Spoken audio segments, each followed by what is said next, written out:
This lesson is intended to introduce you to the Greek verbal system. Verbs in Greek are probably the most important part of the sentence. It will tell you both who's doing the action, whether it's I, you, or he, she, or it, and it's telling you what they're doing. So it's important to get a firm basis on how we talk about Greek verbs in Greek.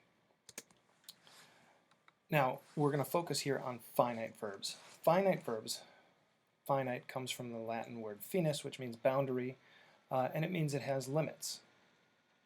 And the limits of a verb, in a finite verb, are going to be who's doing the action. So this limit is going to be I, you, he, she, it, we, you plural, you all, as some people say, or they. So we're going to focus on these limited verbs. Now the features of these verbs, each verb is going to have a person. And when we talk about person, we mean first person, that is I or we, second person, you, or third person, he, she, it, or they. We don't know who this he, she, it is until we get nouns, but we at least know whether it's that it is a he, she, or it, or a they.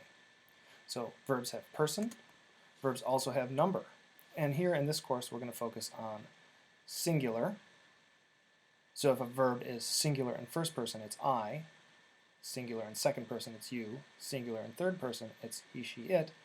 Or a verb can be plural. So a plural first person would be we, a plural second person would be you plural, and a plural third person would be they.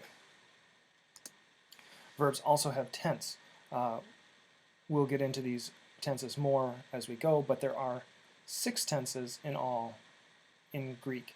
We're going to start with the present tense,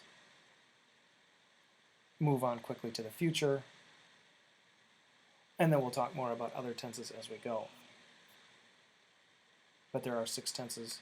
Keep that in mind. Then we have voice. There are 3 voices in Greek, unlike English. These voices are active, where the subject is doing the action. There is passive, like in English, where the action is being done to the subject, so the ball is hit. And then there's something called the middle voice. And when we encounter this, we'll talk more about it. But keep in mind there are 3 voices. And finally, Greek verbs have mood. And there are 4 moods in Greek. There's the indicative, which is what we're going to focus on.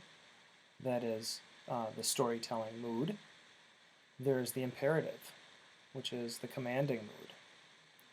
And then there are 2 more, the subjunctive and the optative. Now, if you've learned other foreign languages, you may have encountered the subjunctive. The optative may be a little more obscure to you, but we'll talk about these when we come to it. Now, the reason why these are important is that when you come across a Greek verb, the person and number is going to be determined largely by the ending. We'll also find out that the voice is determined by the ending too. So person, number, and voice look to the ending. The tense, and also the voice to some extent, is going to be determined by the stem.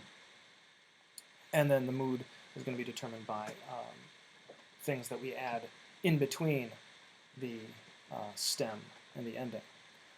So when you encounter a verb, especially in the beginning of Greek, you're going to look for the ending to find out who is doing it, and the stem to find out when.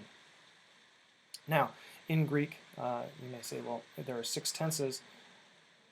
How many stems are there?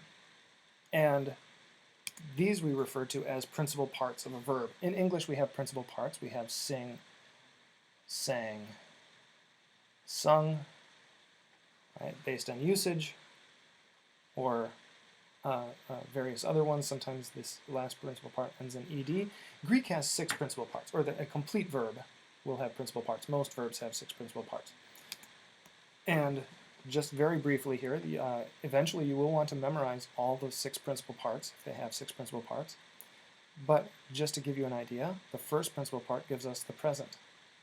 There's our present tense, and we add our endings onto that to give the present tense. The second principal part is the future. It's oftentimes marked by this sigma. So we have the stem, sigma, and the ending.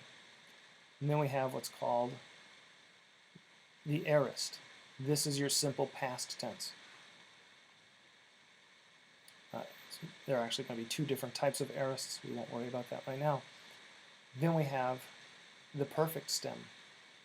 The perfect usually is marked by this what's called reduplication. So you'll notice the la luca, and then the kappa is frequently there.